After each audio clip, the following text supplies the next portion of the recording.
Olá você, ligado aqui no Engenharia Reversa, seja muito bem-vindo, diretamente aqui dos estúdios do TubaCast. Então já inscreva-se aí no canal, no TubaCast e no O Engenheiro Léo também. Inscreva-se aí, deixa seu like, mais um episódio aí com muita informação, muito conhecimento, tenho certeza que vocês vão gostar. Tem umas perguntas polêmicas para fazer aqui hoje, como eu sempre faço, né, para variar. E já quero falar para vocês, aproveitar para falar do nosso parceiro aqui, a Uben. Você já conhece as lanternas da Uben? Põe aí na tela, Lucão, para o pessoal ver. Gente, eu sempre falo que as lanternas da Uben, além da qualidade absurda, tá? É tudo de altíssima qualidade. Não é só uma lanterna, né? É uma ferramenta, não só, ó, lâmpadas Osram, tá? Então tem uma lanterna pequenininha assim, que ela vai dar 400 lumens, 800 lumens, 1.600 lumens na estroboscópica. 1.600 lumens é lumen para um caramba, tá? Para uma lanterna desse tamanho aqui, da minha época, 20 anos atrás, isso era inimaginável, tá? Baterias aqui que chegam a durar 65 horas, além de lanterna. A gente também tem elas coloridinhas, olha só que legal, ó. Pra você usar, o pessoal que faz camping e tal, gosta de usar a vermelha para não perder a visão noturna, né? Então precisa ler alguma coisa rápida, usa a vermelha para não perder visão noturna. Todas têm que estar, todas essas aqui tem clips, então você coloca no chapéu, coloca no cinto para segurar, para você ver alguma coisa no escuro, para você andar pela mata. Em metal, elas são em metal, todas são magnéticas, tá? Magnético forte para um caramba, então furou o pneu, você bota no seu carro, a luz direciona para um lado para o outro, tá? O clipe rotaciona para você conseguir posicionar para onde você quiser. Então, altíssima qualidade. Essas aqui, tá? São as que eu gosto, que eu deixo no carro, mas tem também as tradicionais da geometria, tá? Geometria tradicionais, mas todas elas é um novo modelo, um novo conceito de ferramenta, não é só lanterna, é ferramenta. E você entra na Uben Light usando o cupom ENGENHEIROLEO. Engenheiro Léo, você vai ter um desconto bacana. Entra lá que vale muito a pena.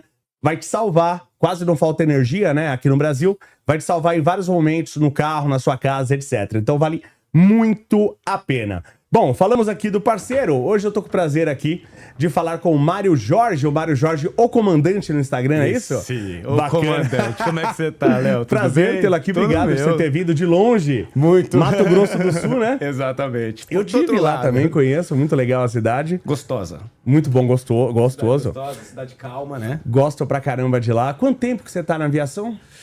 Desde 18 anos de idade. 18? Hoje eu tenho 33. Tá, você é eu tenho que fazer ainda, uma né? matemática mais rápida.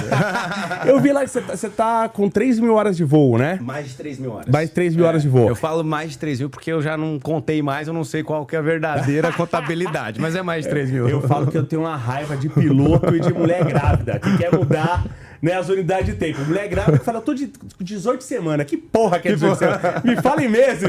27 semanas. Quanto que é 27 semanas? Aí o piloto também, né? Tô 18 mil horas. Meu, quanto que dá isso aí em dia? Não tem o que fazer. 3 mil horas vai dar uns 125 dias se você voasse todo dia, né? Um pouco mais, né? É por aí, né? Por aí. Fazendo a conta assim Uma rápido. média, vamos colocar. 125 dias se Isso você aí. pilotasse 24 horas por dia. Exatamente. Qual que é o mínimo pra você ter o brevet? O mínimo que você tem que voar pra você falar, não vou me matar e não matar ninguém. Aí são algumas perguntas diferentes. Porque não é que você tem o brevet que você não vai matar ninguém. Então Isso calma é aí. Isso é verdade. Sabe? Então algumas coisas diferentes. Mas vamos lá, para você ser piloto, quero ser piloto, começar na aviação, piloto privado, que vai ser 45 horas. 45 Pra eu poder horas pegar de voo, sozinho. Pra você ir lá, ter sua carteira, pegar um avião e sair aonde você quiser para voar, né? 45 horas. Exato. Lógico que começo a ter umas variações na aviação. Beleza, sou piloto privado. Ok, você vai voar monomotor, multimotor, você vai voar IFR, que aí é você voar por instrumentos. Então tudo isso são cursos a mais que você tem que fazer. Mas no geral, certo. 45 horas de voo você tem tua carteira, você vai sair voar no monomotor visual. Tá. Ponto. Em tese, por instrumentos deveria ser mais fácil, ou não?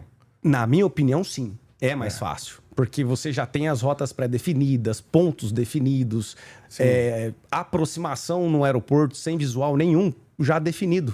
Sim. Então você basicamente vai gerenciar a tua máquina. Entendi. Né? Óbvio que você precisa ter uma experiência para isso, porque a sua mente quer te pregar peças toda hora quando você está guardado sem ver nada para fora. Entendi. A gente tem um labirinto aqui dentro da nossa cabeça, então quando você não está vendo nada lá fora, tentando só ir pelo sentimento do corpo, ele acaba falando para você, Léo, você está curvando para a esquerda, dá uma corrigida para a direita aí. Mas na verdade não, é o teu labirinto que está te enganando, o avião está retinho e nivelado. Então você tem que olhar seu instrumento e confiar. Aí vem a experiência, né? Então, mas para mim é mais fácil o FR, sem dúvidas, cara, sem dúvidas. dúvidas. Desculpa até te interromper, mas isso que às vezes eu tenho dificuldade, lógico, você tá de fora, né? É igual o debate, o pessoal gosta de falar de debate, pô, podia ter falado isso, aquilo, eu falei, meu, quem tá de fora assistindo tem resposta pra tudo. Exato. Você estando lá é outra coisa. Exato. Então a mesma coisa é aviação. Eu vi um caso de o cara perdeu, acho que 2... Ele perdeu, era 4 motores, acho que ele perdeu 2 de um lado, uma coisa assim. E o avião, lógico, ele vai tender a virar, e no caso desse, tava inclinando. Mas aí caiu, mas o avião inclinou assim 90 graus e ele tava sem instrumento. Eu falei, não, mas não é possível. O avião, ele não inclinou 15 graus, ele inclinou 90 graus. E ele não percebeu, sem os instrumentos, que tava 90 graus, você cai da cadeira. Né? Tipo, te engana esse ponto? Engana total. Total de você tá voando, assim, afundando o nariz e você acha que tá subindo. Ah, você tá zoando. Eu juro. E aí que entra... Você tá indo pra baixo e você acha que tá indo pra cima. A gente chama de desorientação espacial. Você desorienta totalmente, cara. Sua mente tá falando, você tá subindo. Coloca o nariz pra baixo. Só que você já tá pra baixo. Você vai pôr mais pra baixo. Aí começa a loucura. Quando você tá desorientado... Você esquece seu instrumento, né? Você acaba que não acredita no que está te dizendo ali na frente, que é seu instrumento, e aí vira bagunça e aí causa os acidentes. Então, o instrumento, voo por instrumento, é o voo mais seguro, um voo mais fácil, mas ele requer um pouco não, ele requer experiência sim. Claro. Para você pegar um avião, cara, tá guardado, tá nuvem baixa, eu vou entrar nessa nuvem, vou voar tranquilo. Você tem que ter experiência, senão você começa a cair nessas peças da mente, né? Entendi. Mas além, por exemplo, claro que você tem lá o instrumento para você ver inclinação e tal, tudo. Né? Mas, por exemplo, eu não tô percebendo a inclinação, mas eu tenho o de aceleração, né? Então, se o avião não tá acelerando, se ele não está acelerando, ele tá com a velocidade constante, eu tenho que perceber meu peso para trás para saber que o avião tá subindo. Você perde essa percepção? Total, você perde total. Caraca, você perde total é difícil de imaginar que você perde. Vamos dizer assim, senta na cadeira, fecha os olhos, começa a girar e sai e levanta. Você vai pro lado que você não... Você fala, eu não tô indo pro lado, mas você tá indo pro lado. Não, mas eu quero ir reto. E você não consegue. Então é uma coisa... É diferente, né? E você não vai perceber que ele tá subindo, você não vai perceber que ele tá descendo, porque a sua mente tá te dizendo, ele está subindo, e você vai acreditar naquilo que você tá sentindo, né? Tá, mas vamos lá. Você tá eu imagino que tem alguns aviões... Você tem a mais visibilidade do externo, outros menos, esse é óbvio e tal, né? Sim. Tirando o instrumento, porque você tá no céu, porque é fácil, eu tô olhando aqui, eu tô vendo as casas, tô vendo os prédios, eu tenho referência, e até depende de você tá no mar, imagino até que você pode estar sobrevoando o mar, e que talvez até que se você veja o mar pode te confundir, mas você pode estar no meio das nuvens. Que outra referência você consegue ter de horizontal? Se você estiver no meio das nuvens, por exemplo, não tem nenhuma. Zero. Não tem. Não tem nenhuma? Não, tá? nada. E no geral, o que é uma referência externa para você saber se tá no horizonte? Não tem outra? Não tem outra.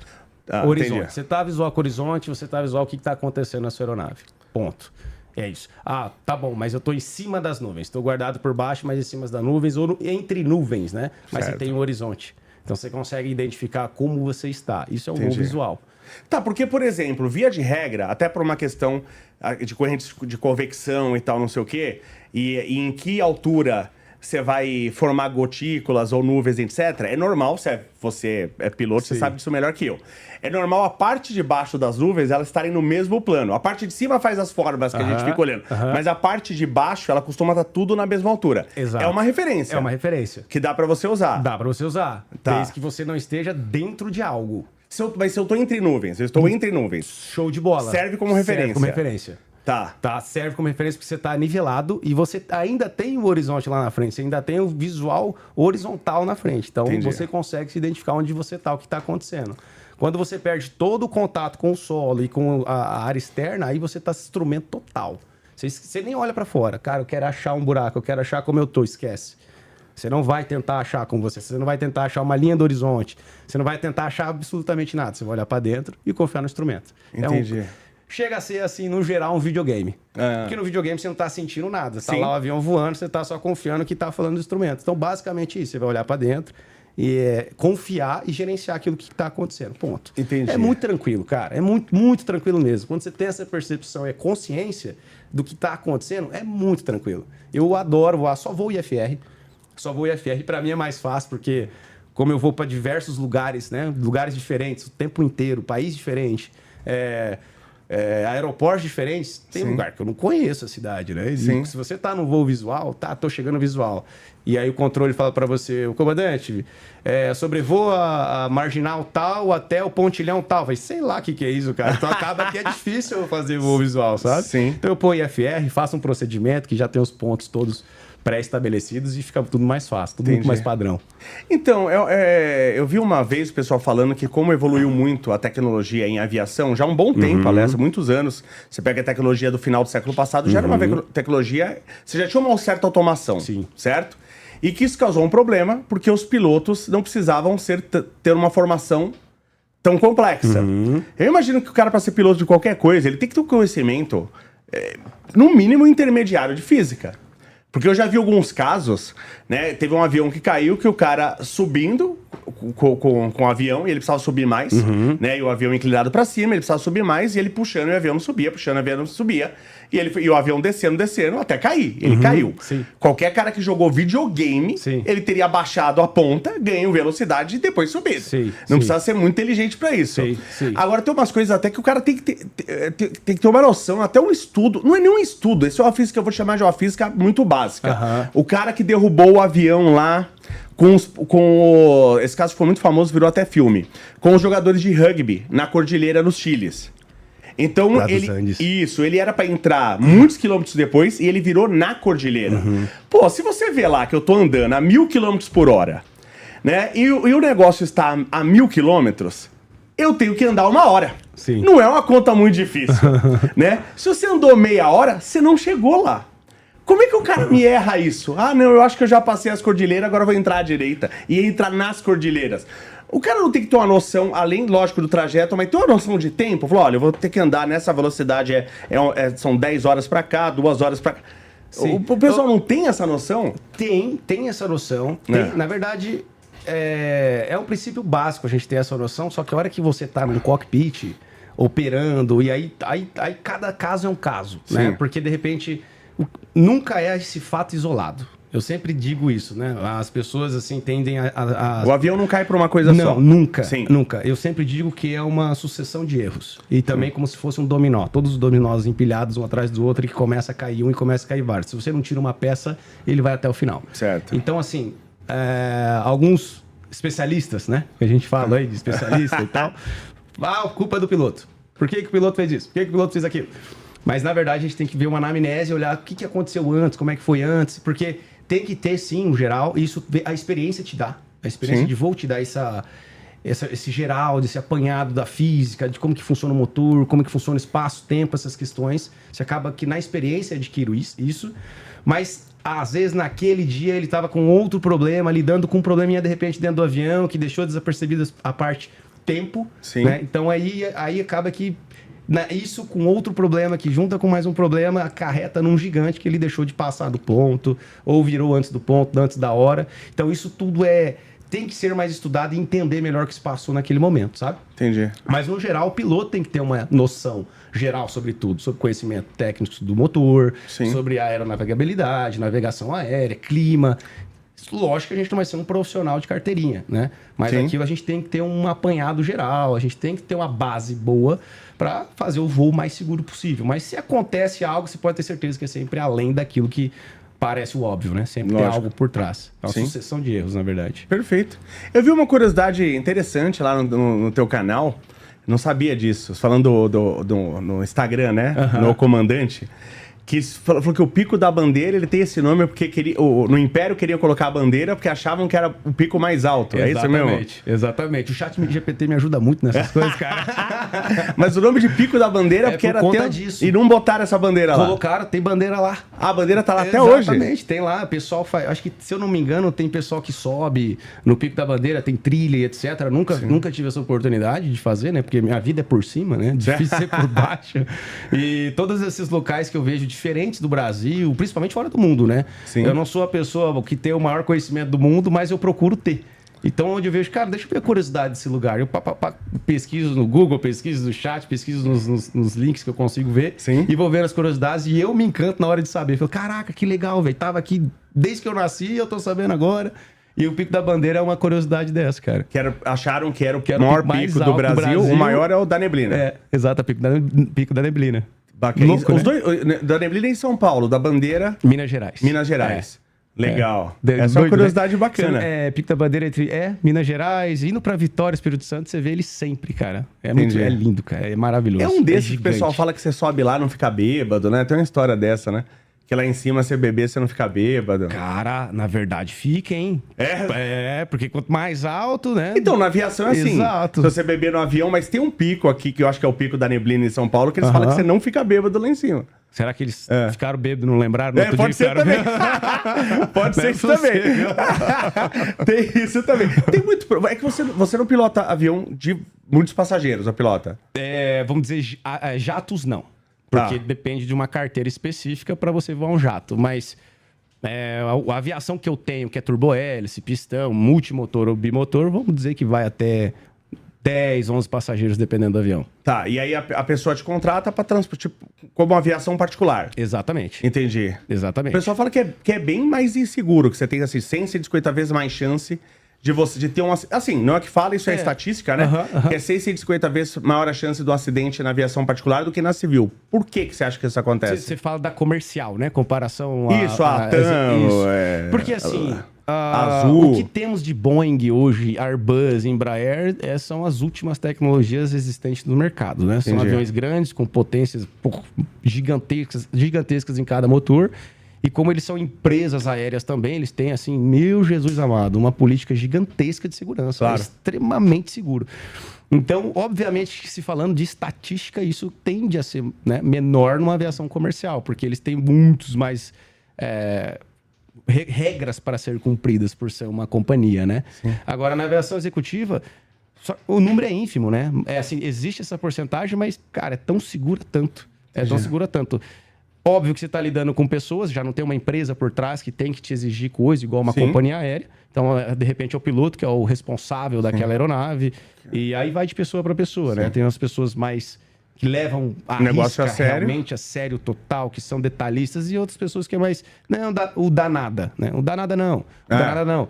Então, assim, não existe uma companhia aérea por trás, mas existe piloto que, quando fala não dá nada não, essa estatística tende a aumentar, né? O da Chapecoense lá parece que não levava muito a sério, né? Levou bem pouco a sério, na verdade. O cara botar o combustível no limite, pra mim, o cara tem que estar na cadeia e não sair nunca mais, né? Isso é complicado, cara. Você pegar um vento contra... Absurdo. Não chega a ser, é absurdo. Né? Sim. Não é que chega a ser, porque... quando a gente voa, principalmente esse voo que eu faço, que é muito longo, tem voos aí... Eu já fiz de 10 horas de voo, porque eu tinha um tanque a mais no avião. Outros voos que a gente faz de 4, 5 horas direto num avião pequeno. A gente tem que calcular muito bem, a gente tem que deixar sobra. A gente tem que calcular um vento que pode mudar, um clima, um desvio que a gente pode fazer. Cara, acabar combustível é complicado, né? Sim, cara, sério. Derrubar um avião por... Pô, fala sério. Quando acontece na Fórmula 1, que não vai cair o carro, a gente já acha um absurdo. Imagina na aviação. A aviação não tem acostamento, né? Então exatamente. A gente tem que ter 100% de certeza que você vai fazer alguma coisa certa. Não pode ter mais ou menos. Você já teve algum problema muito grande, assim, com um passageiro dentro? O cara surtou, queria sair? Não. Nunca? Nunca, cara. Nunca mesmo. A minha vida foi baseada na aviação executiva. Entendi. Particular. Minha vida toda. Eu sempre voei para alguém. Sempre trabalhei num avião de uma empresa ou de uma pessoa que tinha avião, né? Sim. Hoje não mais. Hoje eu faço meus voos, vamos dizer, solos, que é buscar avião no mundo inteiro e trazer para o Brasil. Então legal. hoje eu não tenho passageiro. O máximo que eu tenho, ou é o dono que comprou um avião e quer ir junto, ou o piloto do dono que quer ir junto nessa aventura, vamos dizer assim, né? Entendi. Mas nessa vida que eu tive aí de 10 anos de executiva, eu nunca tive o passageiro que quis ir embora de qualquer jeito, porque é um avião particular, Sim. a pessoa já sabe como funciona, ele já tem um compromisso lá que ele precisa chegar, então é muito mais sossegado. Tá. O caso que o pessoal ainda fala até hoje da Marília Mendonça, o cara bateu nos fios. Pô, é uma coisa que não é pra acontecer, né? Cara... Não é pra acontecer. Eu pouso naquela pista direto, inclusive. Caratinga. Sério? Eu pouso naquela pista direto. Mas foi a primeira vez que aconteceu aquilo lá, não? Naquela pista foi. Primeira vez que o cara acertou os fios. Exatamente. E não tinha aquelas bolas de basquete lá, que era pra ter... Não tinha. Aí... E, cara, é raro também isso. Salvaria se tivesse? Ajudaria. De repente, no último momento, no último acaso, assim, ajudaria, né? Tá. Mas é complicado, cara, que não é fácil você ver, não. O negócio se confunde com várias outras coisas lá na frente. Você fala, pô, mas não viu? Como que eu vou ver? O cara tava, sei lá, 280 por hora, 260 por hora, pra ver uma linha de fio num horizonte que tinha luz do outro lado, sabe? São muitas variáveis, Mas as torres cara. também são difíceis de ver? As torres é difícil de ver também, porque acaba se confundindo ali, né? Quando você tá mais próximo, aí tudo bem você ver. Mas aí vai entender o que estava acontecendo no momento, tava fazendo um checklist, tava lendo uma outra coisa que a gente tem que fazer que é necessário, né? Cara, vamos se preparar para isso, preparar para aquilo, fazer uma instrução lá para trás. Então, é o que eu sempre falo, é uma sucessão de erros, né? Nunca é um fato isolado. Por que ele não prestou atenção naquilo? Pô, mas como é que foi lá atrás? O que aconteceu? Com certeza o piloto não sai de casa para não voltar, né? A gente sai de casa para voltar para casa. Mas não sei se você sabe, será que é a primeira vez que ele pousava naquele aeroporto? Era a primeira vez também. Ah, ele não sabia. Aí tem isso também. Primeira vez, quando eu, né? Aí a minha aviação. Eu já vim de avião pequeno, médio, um pouco grande. Não vou falar grandão, que o grandão é só os jatos. Mas eu busco, com a minha experiência que eu tenho, eu busco sempre chegar alto nos lugares. Independente de onde for. Sim, claro. Porque aí eu sei que eu fico livre de qualquer problema, né? Então, se eu chego num aeroporto que eu não tenho conhecimento de se existem coisas próximas, eu tendo a chegar muito próximo, muito alto. Entendi. Então, ali, realmente, cara, se você faz um procedimento de chegada um pouco mais longo, mais longe, realmente tem um morro muito alto. E em cima desse morro muito alto, tem uma torre muito alta. E ali... É que tem coisas que são meio óbvias e acaba que não acontece. Eu como engenheiro, eu vi isso, por exemplo, na construção civil. Hoje existe uma coisa que chama compatibilização de projetos. Porque quando você faz um prédio, principalmente quanto mais alto, mais complexo é o prédio, você tem a parte estrutural do prédio. Você tem, basicamente, Então, basicamente, eu vou ter a instalação, pelo menos a instalação hidráulica, a instalação elétrica. A instalação hidráulica vai passar canos. Aí chega lá um cano, tem uma viga, tem uma coluna. Aí não passa o cano. Aí o cara quer cortar uma viga, aí você derruba o prédio. Não pode. Então hoje tem só uma área de compatibilização de projetos. Para pegar todos os projetos, né? Então, projeto da parte estrutural, projeto hidráulico, projeto elétrico e compatibilizar, certo? Sim. E você tem áreas que, em tese, não tem nada a ver com a aviação e precisariam ser compatibilizadas e eu não vejo elas serem compatibilizadas no mundo. Por exemplo, se tem uma torre e fiação, alta tensão, e logo depois é a pista do aeroporto, não é só que tem que ter aquelas bolinhas lá no fio. Pô, você tem que ter a torre pintada de laranja, você tem que ter bandeira da torre, você tem que ter iluminação. E eu nunca vi isso no mundo. Cara, assim... Não é que eu nunca vi no Brasil. Aqui seria bem legal de ter também, né? Mas pra fora, pra onde eu vou, geralmente as torres muito altas, cara. Ali perto de Orlando, uma região perto de Orlando, tem Flórida. 3 torres ali, assim, gigantescas, muito altas vezes, que você tá voando 3.500 pés, ela tá lambendo ali, sabe? Caramba. Mas ela é inteira iluminada. Então, Ela mas é uma pisca. torre fora do comum. Eu tô falando das torres comuns. Torre de alta tensão, que tem uma altura considerável. E você tem tudo quanto é lugar. Sim. Inclusive, tem o aeroporto, vai ter a aviação. Sim. Você tem que chegar a energia lá. Sim. Então, você não acha que tinha que ter essa legislação? Com certeza ajudaria muito. Se tivesse Lógico. bandeira, se fosse pintar, se essa torre fosse pintada de laranja, Sim. amarelo, se tivesse bandeiras, iluminação, talvez. Claro. Assim, eu sei que é muito difícil fazerem isso, né? Não é em todas as torres, é só mas próximo ao próximos aeroporto. aeroportos. Mas para você entender também que, mesmo que se houvesse, óbvio que aumentaria as chances de estar no visual, aumentaria, mas pra você ver como era muito difícil, mesmo assim, poderia passar despercebido, sabia? Entendi. Não, imagina. Pra vocês entenderem assim, que, pô, o piloto não viu. Cara, calma que não é tão simples assim. Até porque a velocidade é alta, a velocidade uma é coisa alta. que tá ali... A gente tem o cockpit do avião que também, que é uma altura diferente. É um momento do voo que, aparentemente, né, a gente não vai saber isso nunca, mas aparentemente... Ele estava fazendo outras coisas, como um checklist de um avião para fazer o pouso e já pensando como é que vai ser o pouso, a missão, a gente sai em tal taxo, aí a gente libra por ali. E eles não estavam pensando, cara, pode ter uma torre aqui nesse exato pico aqui e afins, né? Sim. A gente na aviação, quando não conhece o lugar, chama outros pilotos. Cara, tu já foi para lá? Tem alguma coisa para falar sobre? Tem alguma coisa que é bom ficar atento?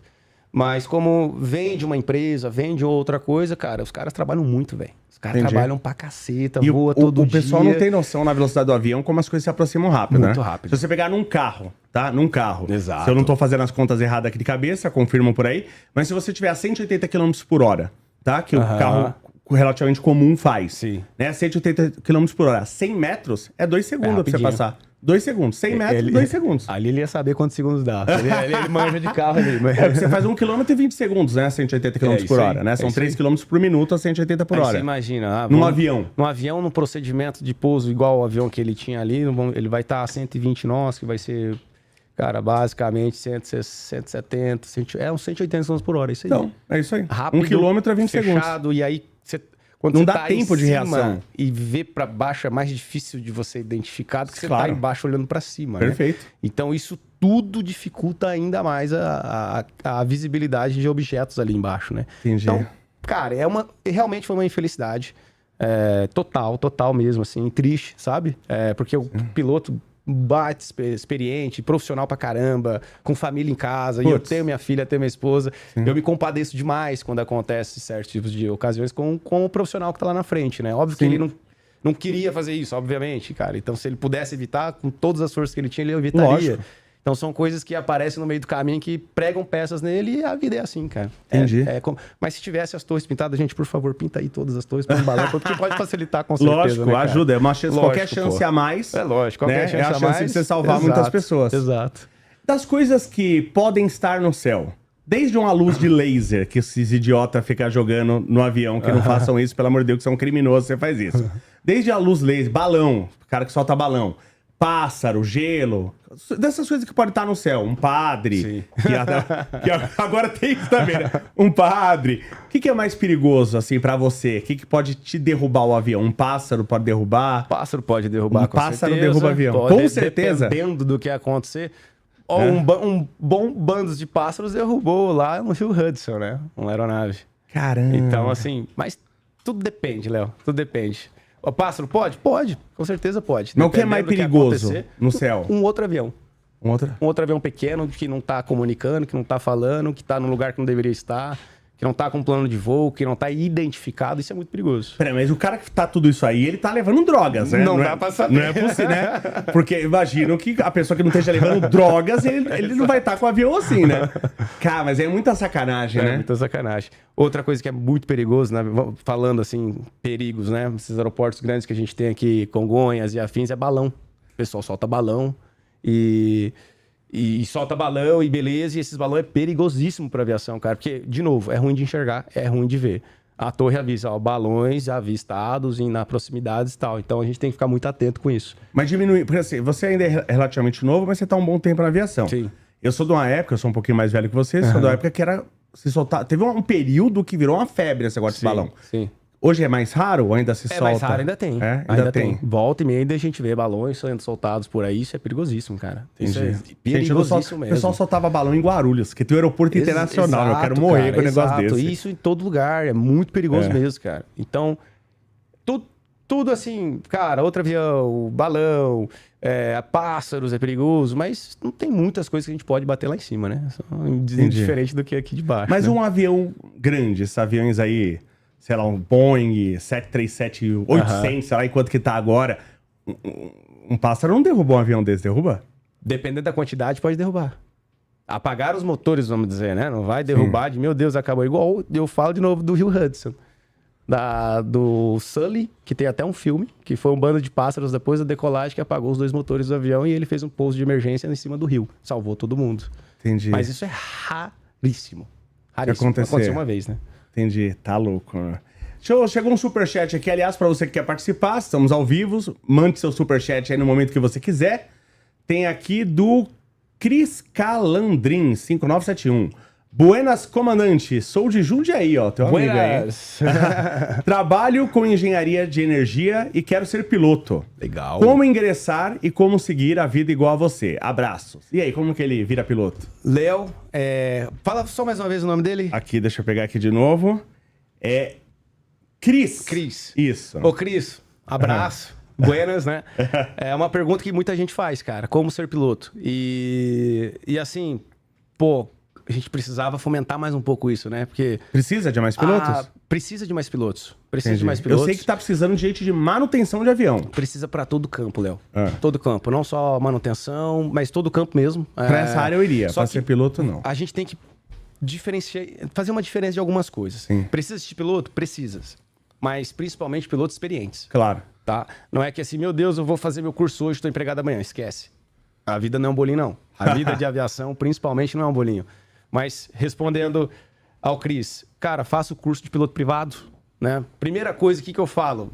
Entra no Google, a escola de aviação mais próxima a mim. No caso, como ele é de Jundiaí, tem boas escolas de aviação em Jundiaí. Tem a EJ, que é uma escola muito grande. Tem o Aeroclube de Jundiaí também, que é muito grande. A gente foi visitar, inclusive. A gente estava ali em Jundiaí esse final de semana. Fomos visitar lá, bem legal. Então, vá até uma escola dessa, da preferência que ele tenha. Vá em todas. Sim. Né? Cris, vai lá, conhece as escolas, pergunta como funciona. Faça um orçamento daquilo que você queira fazer. Põe embaixo do braço, vai para casa e dorme em cima do orçamento. Legal. E no outro dia ele vai saber o que tem que fazer. Cara, dá para eu fazer? Não dá? E começa. Começa o curso, faça as horas, 45 horas dentro da escola, checa, tira a primeira carteira e depois pensa na segunda parte. Primeira parte é essa. Tá, e como é que eu faço para ser igual a você? Que falar igual eu é o que eu faço, né? Que é transportar aeronaves no mundo inteiro. Só trabalhar. Não tem nada de diferente do que fazer. Cara, mas isso não é a vida, assim, mais desgraçada que tem na pensar na aviação. Por quê? Porque eu falo o seguinte, quando eu era pequeno...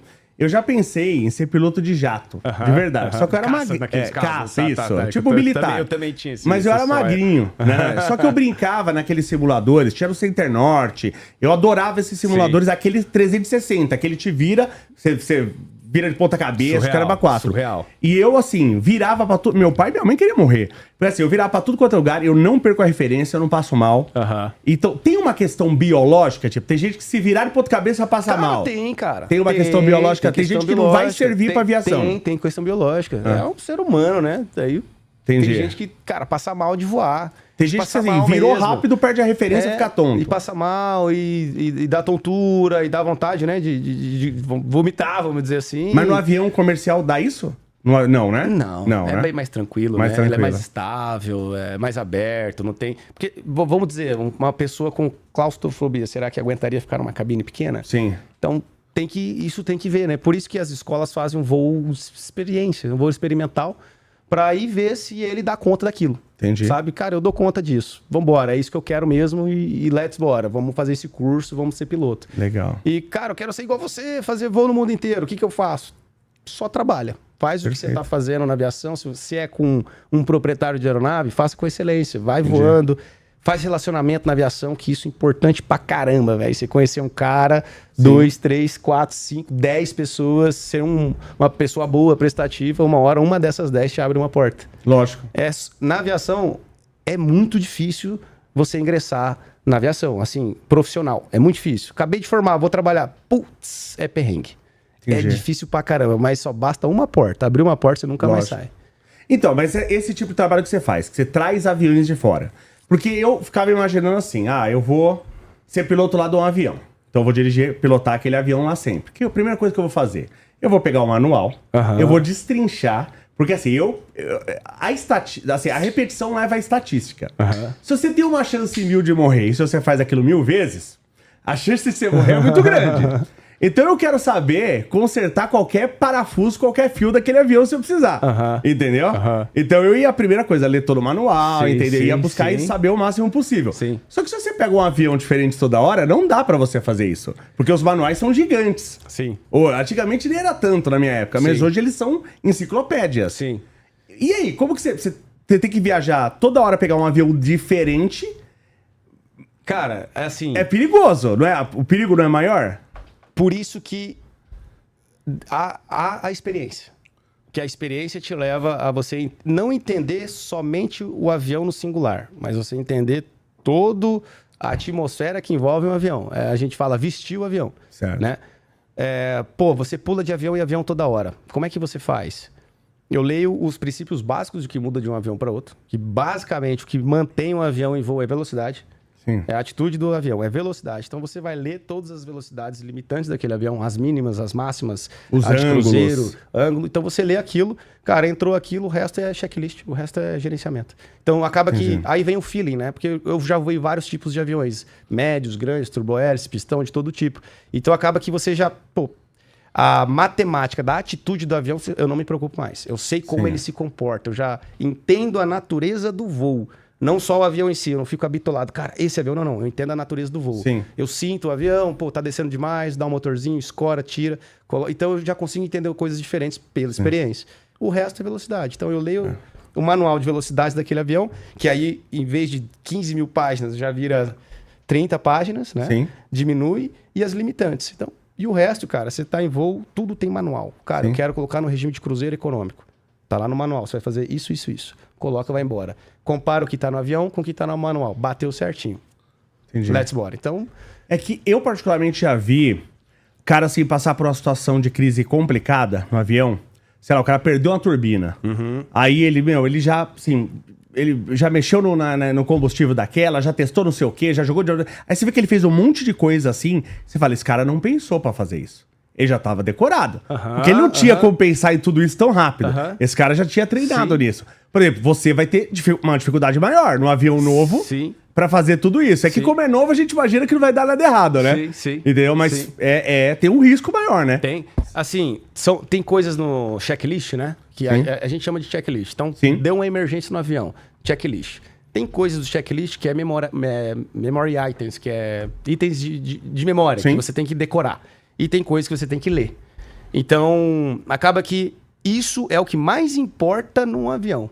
O que ele vai fazer para voar? Velocidades. Leu as velocidades, compreendeu? Show. Agora, o que mais importa? Emergência. Cada avião tem uma coisa diferente. Aí que começa a mudar um pouquinho a dinâmica. Então, eu não me preocupo muito em relação a avião, qual tipo, qual modelo, porque aí são velocidades, eu me preocupo mais a parte do checklist de emergência. O que eu tenho que fazer se acontecer isso? Então, isso aqui minha cabeça trabalha o voo inteiro, cara. Se acontecer isso, o que eu faço? Se acontecer aquilo, o que eu faço? E nesse avião, como é que era? Nesse avião, como é que é? Então, isso eu leio muito. E isso é o meu exercício diário. Se isso acontecer, o que eu faço? Para já estar, né, não ser surpresa a hora que acontecer. Eu já meio que preparei a cabeça, a mente para isso. Para na hora que acontecer, eu já sei onde está, qual capítulo que está, onde eu leio, o que eu faço. É memory item? Não é? Então já está na mão. Rápido. Não perco tempo. Legal. E óbvio que tem o básico também, o princípio básico. Cara, falhou isso aqui, o que eu vou fazer? Vamos testar o combustível do lado direito? Tenta do lado esquerdo? Pode ser contaminação? Já vai excluindo coisas rápidas, enquanto isso você está ali, né, produzindo outras coisas. Então, no geral é tranquilo. Acostumando. No geral é tranquilo, cara. É muito sossegado. Eu lembro de uma vez que eu tava subindo a serra aqui em São Paulo, vindo da praia, faz muito tempo isso. Eu tava 28 graus lá, na praia, e eu subi assim, nem 30 minutos, subi 18 graus, 10 graus de variação de temperatura. Né? Isso só subi, nem saí quase do lugar. Imagina na aviação, que você pode sair de um lugar que tá menos 40 graus e ir para um lugar que tá mais 50. São 90 graus de variação. E aí eu fico pensando, né, na questão de materiais, porque o pessoal fala, alumínio é legal para aviação porque é leve. Tudo bem, mas não tem resistência a temperatura nenhuma e a dilatação é muito grande do alumínio. Então a dilatação que toda a sua estrutura vai ter de menos 40 para mais 50 é uma puta dilatação na estrutura do avião. Aí tudo bem, aí você tem o aço lá, que ele é ótimo de resistência mecânica, resistência à temperatura, mas denso pra caramba, pesado pra caramba. Aí você tem o titânio, que é a maravilha.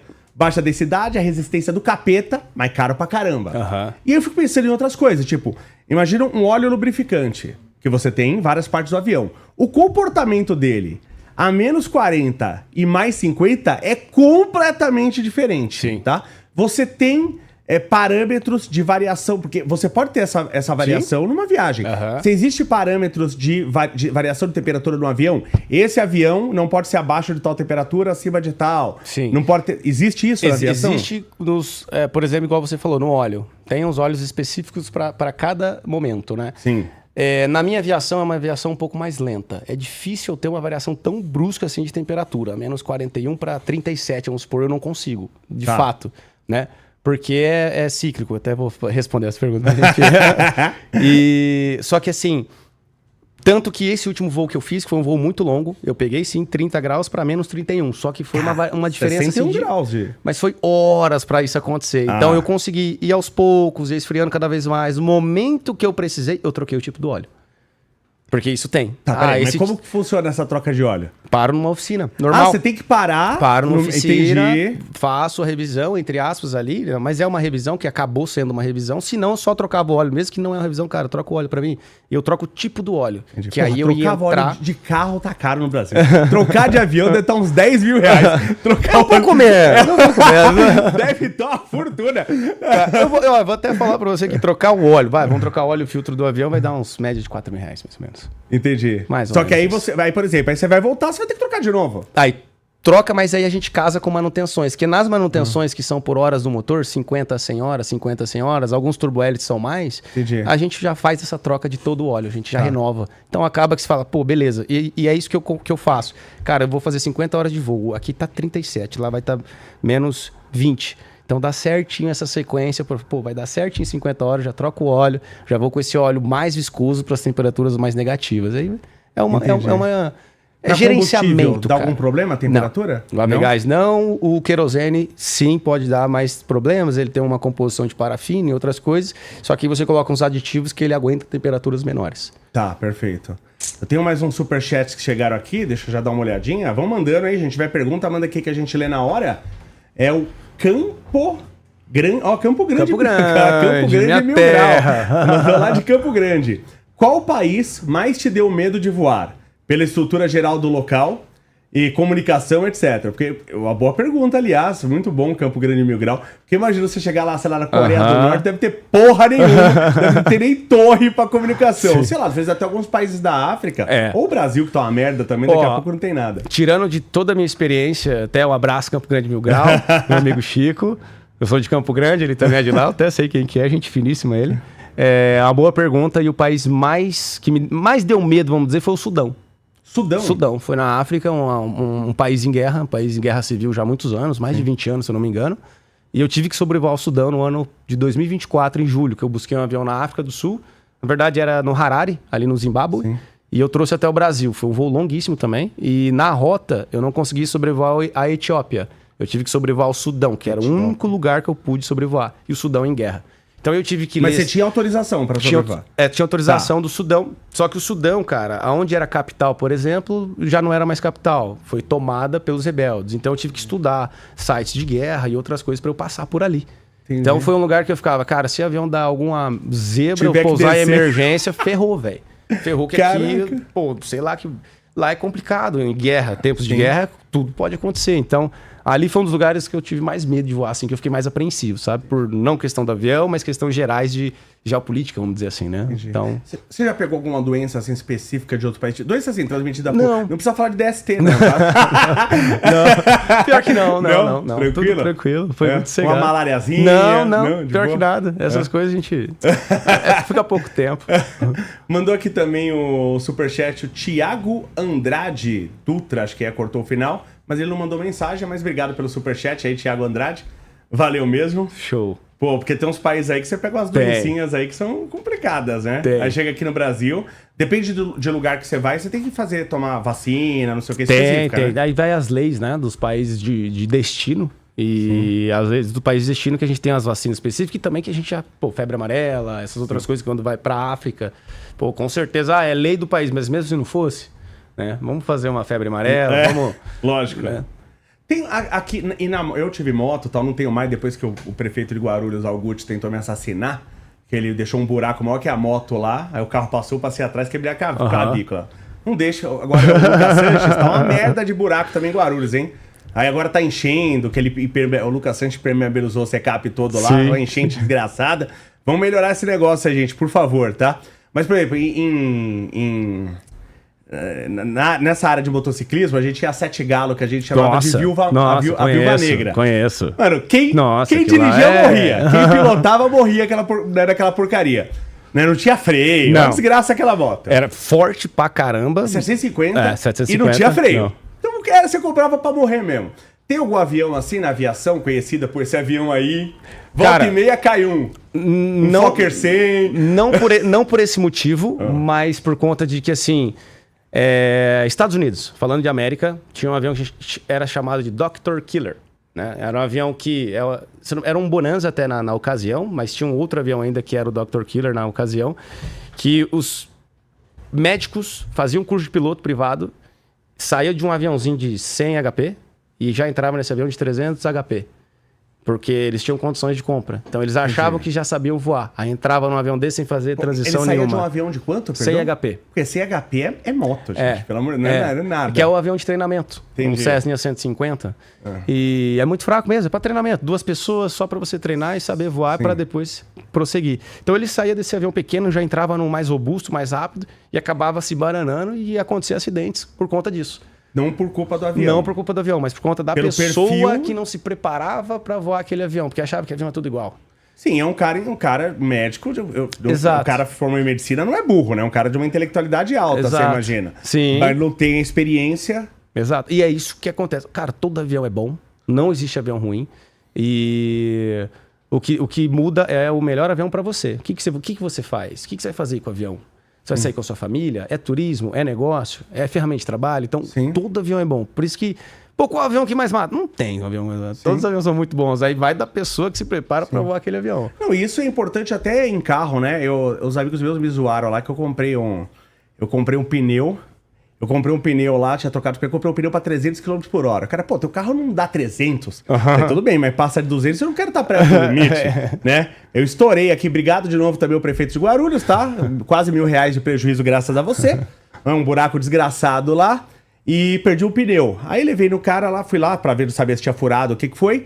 E aí ele falou, não, rasgou aqui, mas a gente faz um manchão. Eu falei, que manchão porra nenhuma? Vou trocar o pneu, vou botar minha família em risco, tá maluco. né? Por causa de R$1.000. Falei, não vou, só que muita gente faz isso. Sim. E até falo, imposto alto mata, porque a pessoa às vezes se ela quer trocar o pneu, mas não pode. Porque o imposto é muito alto e tal. E imagina, se na aviação deve ter uns malucos assim, né? Num passado distante teve. Hoje já não. Hoje já é tudo muito mais regrado, muito mais... tudo organizado aí, não dá. Sério, hoje já é a ANAC, que é a nossa agência reguladora da aviação civil, no Brasil é a mais restrita do mundo, quase, cara. Caramba. Então, assim, os aviões brasileiros podem dormir. Pode dormir, porque são todos acompanhados, tem uma regra muito alta para ser cumprida, sabe? Sim. O pessoal fala, lá nos Estados Unidos é bom demais. Calma aí. No Brasil é bom demais. Sério, cara, e não tô brincando. Sabe, Entendi. Mecânica no Brasil é excelente, é excelente. Eu acredito nisso, e acho que até tem que ser pelas condições que a gente tem. Porque eu falei, nos Estados Unidos, pro cara trocar uma peça, até de carro, é muito barato. É muito barato. Entendeu? Aqui é um absurdo de caro, né? Então... E tem uma diferença grande. A ANAC, por exemplo, ela trabalha assim, faça isso para isso não acontecer. Você é obrigado a fazer para não acontecer. Claro. Nos Estados Unidos faz o que você quiser, mas se dá ruim, eu você se acho lasca. legal isso também. Se a gente tivesse esse tipo de coisa pra... Assim, você não precisa... Eu já falei isso em podcast, eu não tô falando o que você tá falando. Eu sou contra, por exemplo, a VCB, esses alvarás de bombeiro. Eu falo, não tem que ter, porque isso me dá o direito de matar alguém queimado. Porque se pegar fogo a empresa e morrer queimado, eu tinha a VCB.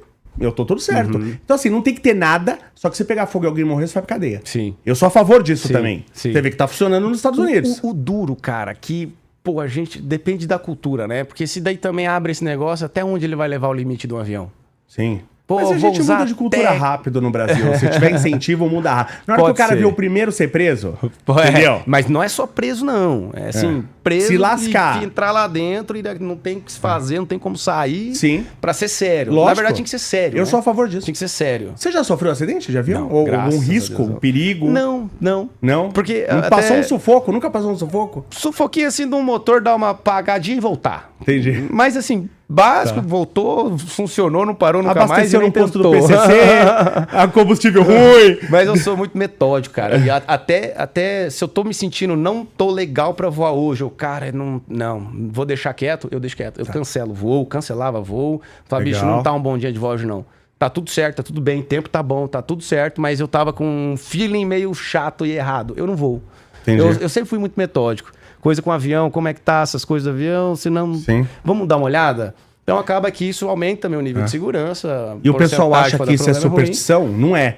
Né? Que falou assim, você vê um cara que cuida de máquinas, ele fala, essa máquina aqui, não sei, ela não tá legal. Ele Vamos lá dar uma percebeu olhada? alguma coisa no inconsciente, que nem ele sabe conscientemente. Sim, eu sim. sei que você tá atrasado aí, eu vou te fazer mais uma pergunta, tá? Pra gente... Na verdade, eu me atrasei. Não tem problema. É que eu nunca vi, tá? Isso aí, eu nunca vi alguém usar. Eu vi lá no seu canal um tal de Survival Suite. Legal. Eu nunca vi ninguém usar Survival. Explica o que é o Survival Suite. Legal. E quem tá usando isso? Porque eu nunca vi alguém usar isso. Nunca viu normal mesmo, porque não é pra ver direto. Entendi. Porque ele é pra ocasiões especiais. Por exemplo, eu fui voar uma região muito fria. Groenlândia, Islândia, Labrador, que é o norte do Canadá. Sim. Então, e eu atravesso o Oceano Norte Atlântico ali.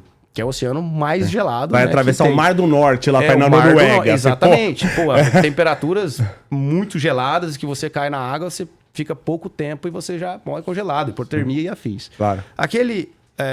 Aquela vestimenta é justamente para caso de emergência, caindo na água ou na neve, ela segura ali umas 2 horas de sobrevida para mim. Mas ela é pro piloto. Pro piloto. Mas não pra piloto de aviação comercial. Não. Aí muda, porque isso é mais levado a sério nos aviões pequenos, que não tem muito recurso. Entendi. Entende? Que passa muitas horas voando o mar. Um avião comercial não passa pouquíssimo tempo ali, 2 motores, anda alto pra caramba. Ele não vai ter tanto esse prejuízo. Agora, avião pequeno, que tá 4 horas em cima só do mar gelado, fora a ilha da Groenlândia, fora a Groenlândia em si, então teria mais chance de acontecer algo pior. Um pouso de emergência, porque é só um motor, e aquilo assegura a minha segurança, né? Deixa eu seguro caso isso acontecer. É que eu vi lá, mas assim, ficou meio...